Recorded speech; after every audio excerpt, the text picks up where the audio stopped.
So you might have heard of this expression, starvation mode. Often you'll hear coaches say the reason you can't burn that last bit of body fat is you've been dieting for too long and your body is holding on to that body fat for a reserve. And it's usually some sleazy way to try and sell you a program, a supplement, or some sort of fasting protocol. So the bit around holding on to body fat is BS, but the human body does conserve energy and it does adapt. In 1944, the Minnesota Starvation study was the first landmark study to show that resting metabolism lowers with weight loss. So if you've ever seen this image of total daily energy expenditure, you'll see the largest part of it is your BMR, your basal metabolic rate.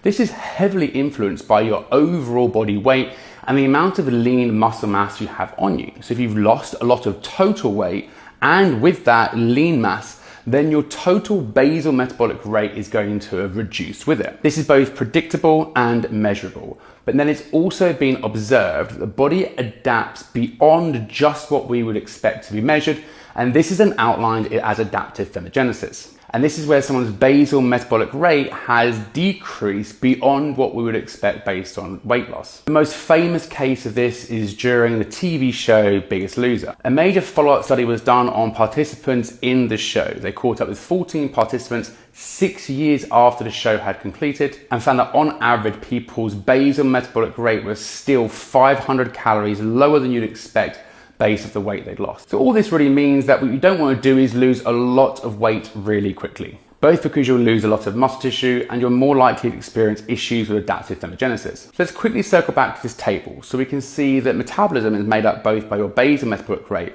but also your overall activity. So it's important to understand if you take your overall activity really high by doing extra workouts, by going for more purposeful walks, the body will try and downregulate non-exercise activity. That might be how much you move just day to day, how much you fidget. And this is all outlined in the constrained energy model. And that is just to say there is a constrained amount of energy you actually can utilize day to day based on activity. And the body has amazing mechanisms to try and conserve energy and sustain life. So going back to the initial question, starvation mode is BS in the context of your body holding on to body fat. There are very real world consequences for anyone that's going to diet too hard for too long or throws their activity through the roof to try and chase body composition goals. So for a lot of people, coming at this from a more slow and steady pace is usually a much smarter way to approach fat loss.